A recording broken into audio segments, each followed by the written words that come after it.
Good morning. Chapter चल रहा था चलो 16 स्टीरियोकेमिस्ट्री, त्रिविम रसायन। ठीक है, त्रिविम रसायन में बात की थी। देखो ज्यामिति समवायिका की दो रूप देखे थे, एक तो सिस और एक ट्रांस, समपक्ष और विपक्ष। ठीक है, तीन उदाहरण देखे थे, एल्कीन में, ठीक है, ऑक्सीन में और एलिसाइक्लिक यौगिकों में। ठीक है, उसके बाद टॉपिक स्टार्ट किया था। देखो ज्यामिति समावयवियों के गुणधर्म, यानी सिस ट्रांस की क्या प्रॉपर्टी होगी। तो तीन गुणों की बात की थी। देखो एक तो द्विध्रुव आघूर्ण,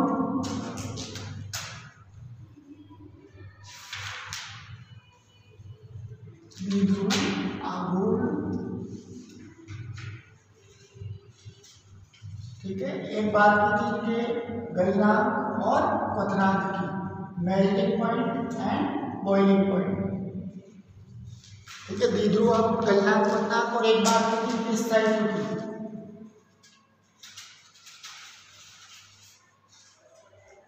ठीक है, तो देखो द्विध्रुव आघूर्ण के लिए क्या कहा था, इस समपक्ष में समान समूह एक तरफ है, एक ही दिशा में विन्यासित है, जबकि विपक्ष में समान समूह कहाँ है, एक दूसरे के विपरीत है।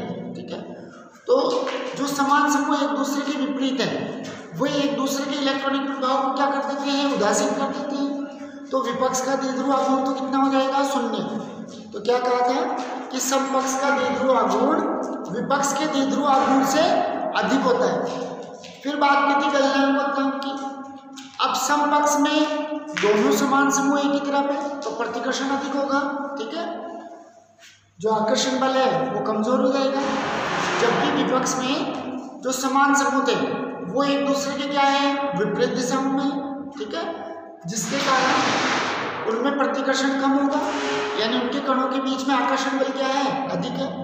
तो विपक्ष में प्रतिकर्षण कम होने के कारण, या कहते हैं अंतराणविक आकर्षण बल अधिक होने के कारण गलनांक क्वथनांक का मान क्या हो गया था, बढ़ गया था। फिर बात करें स्थायित्व की। तो देखो समपक्ष में दोनों समान समूह एक तरफ है, बड़े आकार के समूह है, समान समूह है, तो दोनों एक दूसरे को प्रतिकर्षित करेंगे, स्थायित्व कम होगा। जबकि विपक्ष में दोनों समान समूह कहाँ थे, एक दूसरे के विपरीत। ठीक है, तो प्रतिकर्षण कम हो जाएगा, यानी स्थायित्व क्या हो जाएगा, बढ़ जाएगा। तो द्विध्रुव आघूर्ण तो किसका अधिक था, सिस का, गलनांक क्वथनांक और स्थायित्व किसका अधिक है, ट्रांस का। इन तीन गुणों की बात कर ली थी प्रीवियस क्लास में। ठीक है, अगला नेक्स्ट गुण देखते हैं। देखो रासायनिक गुणधर्म, अगला गुण देखते हैं। देखो रासायनिक गुण, एग्जाम्पल लेके देखो इसमें मैलेरिक अम्ल,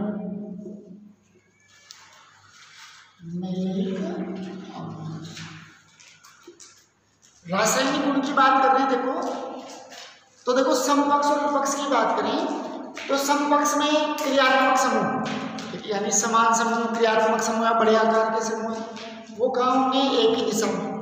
ठीक है, यानी उनका चक्रीकरण क्या हो सकता है, आसानी से हो सकता है। वो दोनों समूह आसानी से क्या कर सकते हैं, क्रिया कर सकते हैं, क्योंकि दोनों समूह कहाँ है, एक ही दिशा में। जबकि विपक्ष में जो समान समूह है वो एक दूसरे के कहाँ है, विपरीत दिशाओं में। तो विपक्ष में अंतर चक्रीकरण नहीं हो सकता, आसानी से क्रिया नहीं हो सकती। जैसे बात करते हैं तो मैलेरिक अम्ल,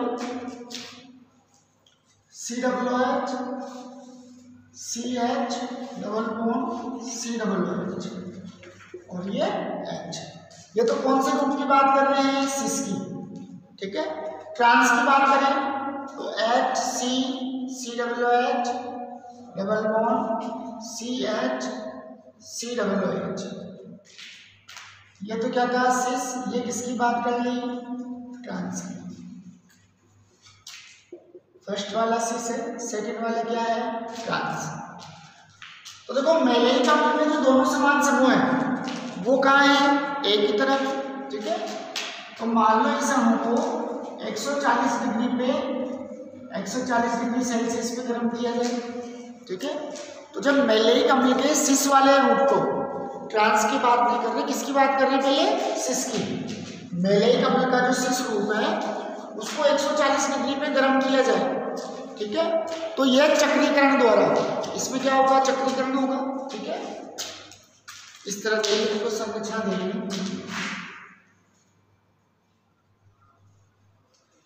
C double bond OH, C double bond OH। एक कार्बन तो क्या देगा OH और एक क्या दे देगा H, यानी किसका अणु बाहर निकलेगा H2O का। ठीक है, क्या बच गया HC डबल बॉन्ड CH। इधर तो क्या बचा हुआ है C डबल बॉन्ड, कार्बन की एक संयुक्तता रखते हैं OH से निकल गया। इधर क्या बचा हुआ है C double bond O, C double bond O। इस ऑक्सीजन की, इधर तो इस ऑक्सीजन की एक संयुक्तता रखते हैं, इधर किसकी लिखते हैं कार्बन की। तो OH और H आपस में जुड़ेंगे, H2O का अणु बाहर निकलेगा, यानी कार्बन ऑक्सीजन की एक संयुक्तता लिखते हैं। अब ये कार्बन इस ऑक्सीजन के साथ किसका निर्माण करते हैं एक सिंगल बॉन्ड का। ठीक है, ये कार्बन की एक संयुक्तता और ये इस ऑक्सीजन की एक संयुक्तता, दोनों आपस में जुड़ेंगे और किसका निर्माण कर देंगे एनहाइड्राइड का। ठीक है, किसका निर्माण करेंगे एनहाइड्राइड। अब मेलेइक अम्ल से बन रहा है तो एनहाइड्राइड क्या होगा मेलेइक एनहाइड्राइड। ठीक है, बताया था 11th में भी, जब कोई डाई कार्बोक्सिलिक अम्ल मोनो कार्बोक्सिलिक है तो दो अणु और डाई कार्बोक्सिलिक है तो एक अणु। ठीक है, तो जब दो COOH समूह आपस में क्रिया करेंगे तो एक किसका अणु बाहर निकालेंगे H2O का और किसका निर्माण कर देंगे एनहाइड्राइड का। किसका निर्माण करते हैं एनहाइड्राइड। ठीक है, अब मेलेइक अम्ल से बन रहा है तो क्या कहलाएगा मेलेइक एनहाइड्राइड। क्या कहलाएगा मेलेइक एनहाइड्राइड। अब देखो मेलेइक अम्ल तो अचक्रीय था, 1 2 3 4 कार्बन थे। ठीक है, लेकिन जो मेलेइक एनहाइड्राइड है वो कैसा यौगिक हो गया चक्रीय। ठीक है, तो क्या कहा था देखो कि जो समपक्ष रूप है उसमें समान समूह है एक ही तरफ है, तो आसानी से क्या हो सकते हैं चक्रीकरण कर सकते हैं। किसका निर्माण कर लिया चक्रीय यौगिक। लेकिन ट्रांस में आसानी से चक्रीय यौगिक का निर्माण नहीं हो सकता। क्यों?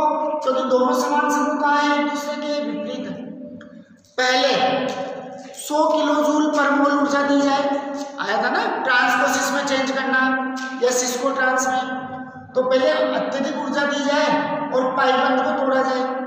पाइपबंद टूट जाएगा तो ट्रांस किस में चेंज होगा सिस में, और फिर सिस का क्या हो सकता है चक्रीकरण। ट्रांस में या विपक्ष में चक्रीकरण संभव नहीं है। ठीक है, तो समपक्ष का आसानी से चक्रीकरण हो सकता है क्योंकि समान समूह एक तरफ है। उदाहरण लिया मेलेइक अम्ल का, तो मेलेइक अम्ल का जो सिस रूप है उसमें से एक H2O बाहर निकलेगा और किसका निर्माण हो जाएगा मेलेइक एनहाइड्राइड का। ठीक है, जबकि विपक्ष में एनहाइड्राइड आसानी से नहीं बनेगा। विपक्ष को पहले पाइबंद को तोड़ के समपक्ष में चेंज करेंगे और समपक्ष में क्या होगा फिर चक्रीकरण होगा। ठीक है, यहां तक क्लियर है भाई। हाइड्रोजन बंधकता,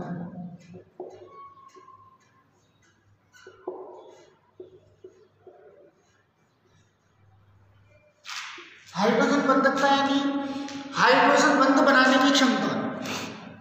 ठीक है, हाइड्रोजन बंधकता यानी हाइड्रोजन बंध बनाने की क्षमता। अब देखो सिस हो चाहे ट्रांस हो, दोनों में हाइड्रोजन बंध का निर्माण हो सकता है, लेकिन दोनों में जो हाइड्रोजन बंध बनेगा उसका प्रकार क्या होगा अलग अलग होगा। वैसे सिस की बात करें तो देखो दोनों COOH समूह का है एक ही दिशा में एक ही तरफ, तो हाइड्रोजन बंध पढ़े थे। देखो 11th में पढ़ा था टॉपिक, कितने प्रकार के थे 2 प्रकार। एक तो अंतःअणु हाइड्रोजन बंध, ठीक है, और एक कौन सा पढ़ा था अंतराणुक, अंतराणुक हाइड्रोजन बंध। तो अंतःअणु किसे कहा था देखो कि यदि एक ही अणु में हाइड्रोजन बंध का निर्माण हो, एक ही अणु में हाइड्रोजन बंध का निर्माण होता है तो वो तो क्या है अंतःअणु।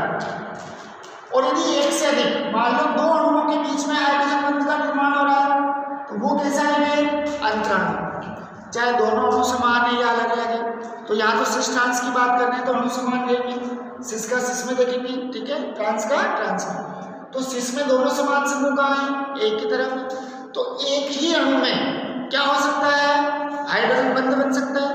यानी कौन सा होगा सिस में तो अंतःअणु। भाई दोनों COOH एक ही तरफ है तो दोनों के बीच में क्या बन जाएगा हाइड्रोजन बंध। तो एक ही अणु में बन रहा है तो अंतःअणु। जबकि ट्रांस की बात करें तो देखो एक COH इधर है, एक COH इधर है। अब इन दोनों में तो आपस में हाइड्रोजन बंध का निर्माण नहीं होगा, यानी अम्ल का दूसरा अणु काम में आएगा, ठीक है। और जब दो अणु काम में आ रहे हैं तो फिर कौन सा हाइड्रोजन बंध बनेगा? अंतराणु, ठीक है। तो सिस में तो किसका निर्माण हो सकता है? अंतराणु का हाइड्रोजन बंध का। और ट्रांस में किसका निर्माण हो जाएगा? अंतराणु का हाइड्रोजन बंध का, ठीक है। कैसे होगा देखो, देख लें एक बार।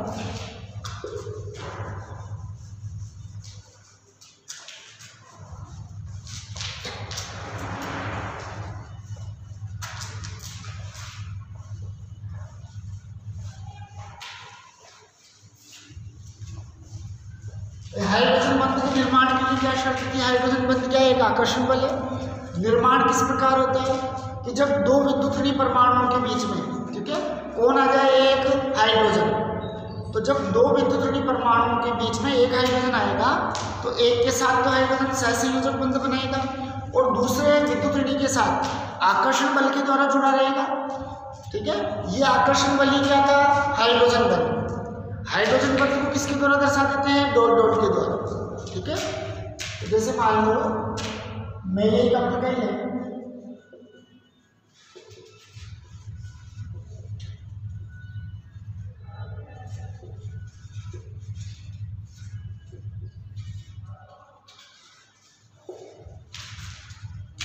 COH CH double bond CH COH। तो देखो दो विद्युत ऋणात्मक परमाणुओं के बीच में हाइड्रोजन आ रहा है, दोनों ऑक्सीजन क्या है? विद्युत ऋणात्मक है, अधिक विद्युत ऋणात्मक है। तो दो अधिक विद्युत ऋणात्मक परमाणुओं के बीच में क्या आ गया? हाइड्रोजन। तो यहाँ किसका निर्माण हो जाएगा? हाइड्रोजन बंध का। अब सिस में एक ही अणु में हाइड्रोजन बंध का निर्माण हो रहा है, ठीक है। तो ये क्या कहलाएगा? कौन सा हाइड्रोजन बंध? अंतःअणु। कौन सा हाइड्रोजन बंध हो गया? अंतःअणु का हाइड्रोजन बंध, ठीक है। ट्रांस में बात करेंगे तो इसी प्रकार किसका निर्माण हो जाएगा? अंतराणु का। जैसे मान लो C double bond C H, C double bond OH, COH double bond O। ये तो हो गया ट्रांस का एक अणु। देखो अब इसमें तो हाइड्रोजन बंध का निर्माण नहीं हो सकता, यानी अंतराणु नहीं बन सकता। कौन सा संभव है इसमें? अंतराणु। कौन सा हाइड्रोजन बंध संभव है? अंतराणु हाइड्रोजन।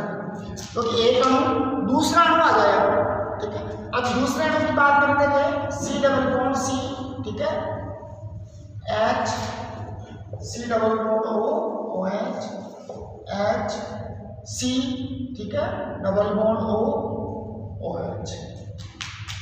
तो ट्रांस वाले पहले एक अम्ल का एक अणु, ये दूसरा अणु। अब दो अणुओं में इस ऑक्सीजन और इस ऑक्सीजन के बीच में क्या आ रहा है? हाइड्रोजन। तो यहाँ क्या बन जाएगा? हाइड्रोजन बंध बन जाएगा। हो सकता है इधर भी आ जाए, हो सकता है इधर भी आ जाए, ठीक है, इधर भी आ जाए। तो यानी एक अणु में बन रहा है सिस में तो अंतःअणु हाइड्रोजन बंध, और ट्रांस में दो अणुओं के बीच में बनेगा तो कौन सा हो जाएगा? अंतराणु हाइड्रोजन बंध, ठीक है। ये तो किसकी बात की? देखो ज्यामितीय समायोजकता की परिभाषा क्या होगी? कितने समायोगी होंगे? उदाहरण देखें, एल्कीन, ऑक्सीन, एलिसाइक्लिक होगी। फिर 4-5 गुण बड़े ज्यामितीय समायोजकों में क्या गुण होंगे, ठीक है। फिर बात करेंगे देखो प्रकाशक समायोजकता। भाई त्रिविम समायोजकता कितने प्रकार की थी? 2 प्रकार, ज्यामितीय समायोजकता और प्रकाशक समायोजकता। तो ज्यामितीय समायोजकता कंप्लीट होगी। नेक्स्ट स्टार्ट करेंगे प्रकाशक समायोजकता।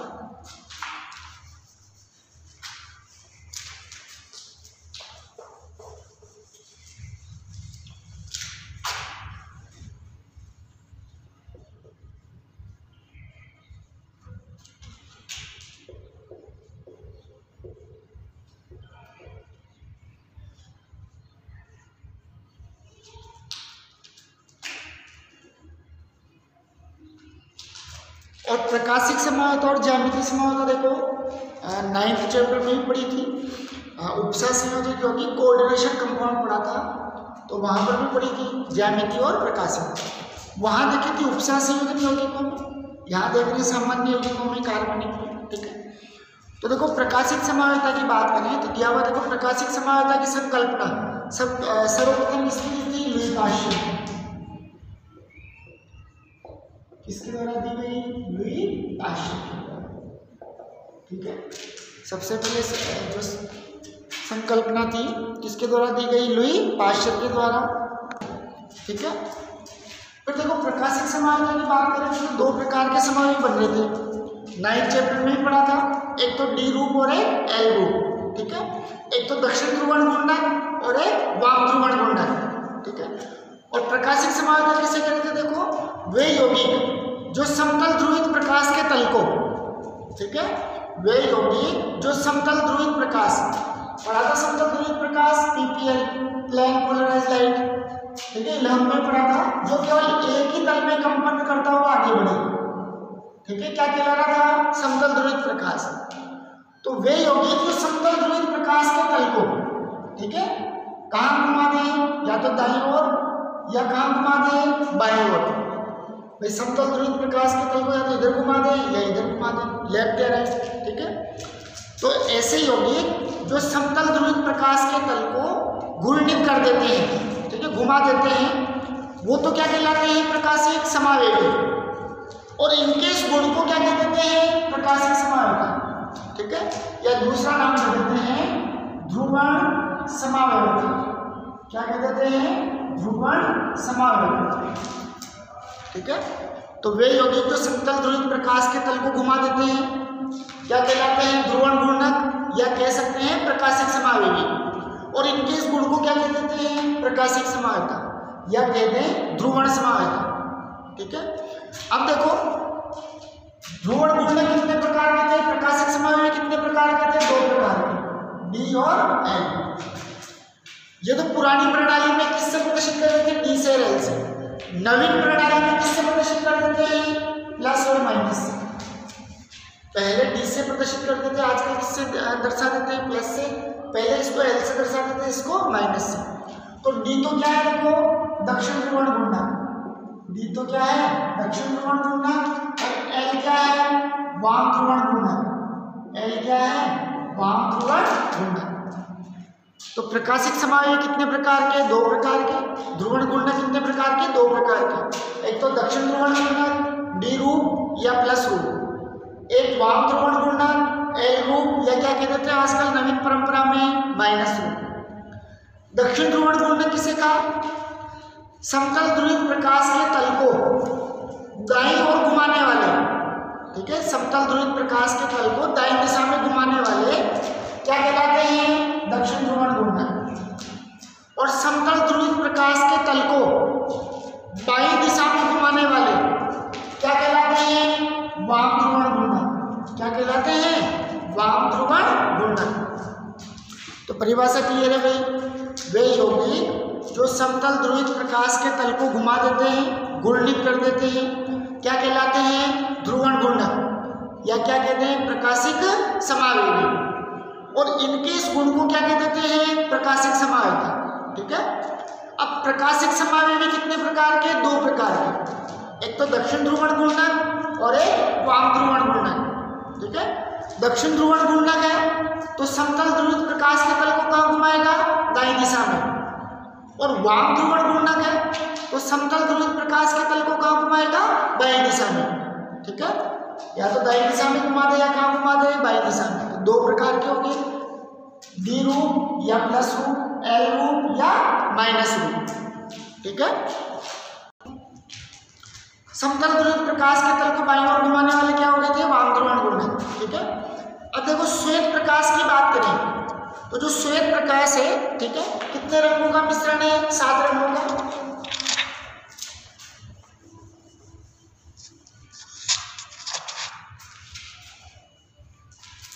श्वेत प्रकाश की बात करते हैं, देखो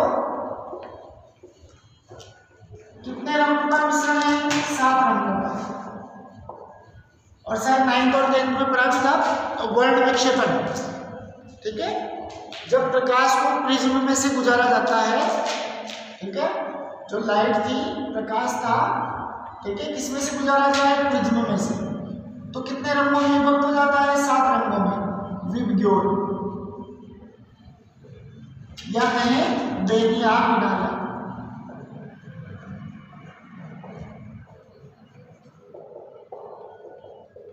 ठीक है। श्वेत प्रकाश को प्रिज्म में से गुजारा जाता है तो कितने रंगों में विभक्त हो जाता है? 7 रंगों में। ठीक है, एक स्पेक्ट्रम प्राप्त होता है 7 रंगों का, क्या कहलाता है? विबग्योर। ठीक है, या क्या कहते हैं? बेनियार उजाला, 7 रंगों का मिश्रण।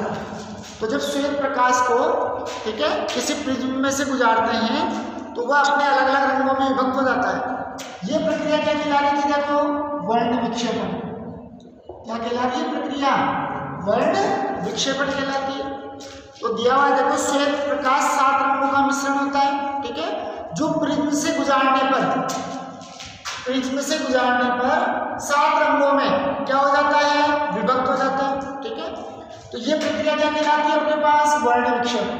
क्या कहलाएगी ये प्रक्रिया? वर्ण विक्षेपण कहलाती है। अब बात करें, देखो, सामान्य प्रकाश में कंपन सभी तलों में संभव है। मान लो प्रकाश का कण, ठीक है, ये प्रकाश का कण, ये सभी दिशाओं में क्या कर सकता है? कंपन कर सकता है। सभी दिशाओं में क्या कर सकता है? कंपन कर सकता है। कौन सा प्रकाश है? सामान्य प्रकाश। ठीक है, सामान्य प्रकाश है, सभी दिशाओं में क्या कर सकता है? कंपन कर सकता है। लेकिन इस प्रकाश को यदि किसमें से गुजारा जाए? निकोल प्रिज्म में से। किसमें से गुजारा जाए? निकोल प्रिज्म में से। सामान्य प्रकाश था, सभी दिशाओं में कंपन कर सकता है, लेकिन इस सामान्य प्रकाश को यदि निकोल प्रिज्म में से गुजारा जाए, ठीक है, तो ये केवल एक ही दिशा में कंपन करता हुआ आगे बढ़ेगा। क्या करेगा? ये केवल एक ही दिशा में कंपन करता हुआ आगे बढ़ेगा, यानी क्या कहलाएगा? अब समतल ध्रुवित प्रकाश, प्लेन पोलराइज लाइट, पीपीएल, ऐसे रिप्रेजेंट करते हैं। ठीक है, सामान्य प्रकाश था, 7 रंगों का मिश्रण होता है। ठीक है, जैसे प्रिज्म से गुजारते हैं तो प्रकाश 7 रंगों में क्या हो जाता है? अलग अलग विभक्त हो जाता है। प्रक्रिया क्या कहला रही थी? वर्ण विक्षेपण। अब सामान्य प्रकाश है, किसी भी दिशा में कंपन कर सकता है, सभी दिशाओं में कंपन कर सकता है, लेकिन निकोल प्रिज्म में से गुजारा जाए तो एक ही दिशा के लंबवत कंपन करते हुए क्या करेगा? आगे बढ़ेगा। कहाँ कर रहा है? ऊपर नीचे, ऊपर नीचे, ऊपर नीचे, ऊपर गया, फिर नीचे, फिर ऊपर, फिर नीचे।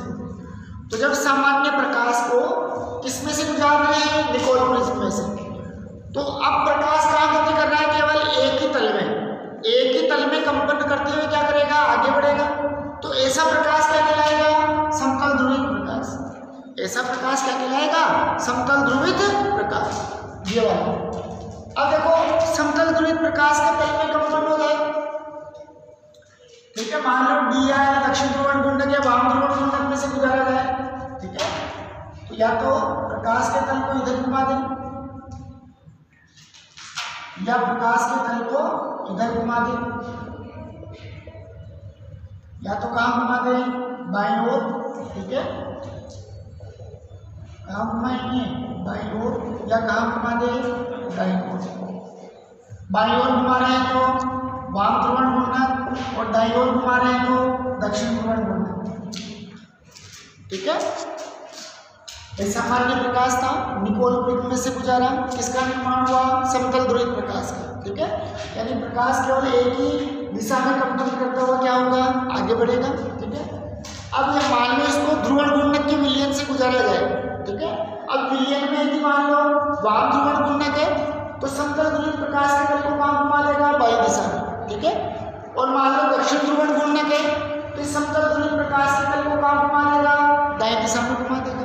ठीक है, तो दोनों को देंगे डी और एल। तो दिया हुआ है, देखो, यदि समस्त दिशाओं में कंपन करने वाले प्रकाश की किरण के मार्ग में निकोल प्रिज्म रख दिया जाए, ठीक है, तो इससे निकलने वाला प्रकाश केवल एक ही तल में कंपन करता हुआ आगे बढ़ता है। ठीक है, क्या कहलाता है? समतल ध्रुवित प्रकाश, प्लेन पोलराइज्ड लाइट। तथा जिस तल में ध्रुवित प्रकाश उत्पन्न होता है, जिस तल में ध्रुवित प्रकाश उत्पन्न होगा वो तल क्या कहलाएगा? घूर्णन तल या ध्रुवण तल कहलाता है। तो ये तो देखो समतल ध्रुवित प्रकाश के बनने की प्रक्रिया, ये वाम ध्रुवण गुणक या दक्षिण ध्रुवण गुणक जो भी हो। ठीक है, या तो समतल ध्रुवित प्रकाश के तल को बाईं ओर घुमा दे या कहाँ घुमा दे? दाईं ओर। ठीक है। अब देखो जितने डिग्री पे घुमाएगा, मान लो ये समतल ध्रुवित प्रकाश था, ठीक है। अब मान लो इसको इधर घुमा दिया, समतल ध्रुवित प्रकाश के तल को क्या कर दिया, इधर दाईं ओर घुमा दिया। अब जिस कोण में ये घुमाएगा, ठीक है, ये कोण क्या कहलाएगा, घूर्णन कोण, घूर्णन कोण, ठीक है। कोई भी ध्रुवण घूर्णक है, जिस कोण पे समतल ध्रुवित प्रकाश के तल को घुमाएगा वो कोण क्या कहलाएगा, घूर्णन कोण, या दूसरा नाम दे सकते हैं ध्रुवण कोण। क्या नाम दे सकते हैं, ध्रुवण कोण। और ध्रुवण कोण का मापन जिस यंत्र के द्वारा किया जाएगा वो क्या कहलाएगा, ध्रुवण मापी।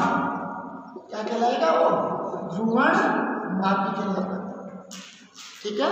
तो दिया हुआ है देखो, वह कोण जिस पर समतल ध्रुवित प्रकाश घूर्णित होता है घूर्णन कोण कहलाता है, और जिस यंत्र के द्वारा मापा जाएगा वो क्या कहलाएगा, ध्रुवण मापी कहलाता है, ठीक है। फिर बाकी देखेंगे भाई नेक्स्ट क्लास में। घूर्णन कोण का मान किन बातों पर निर्भर करता है, ठीक है। घूर्णन कोण का मान कम होगा या अधिक होगा, ठीक है। जैसे मान लो ये कंडीशन है,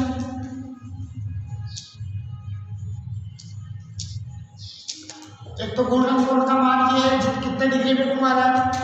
अब मान लो कंडीशन चेंज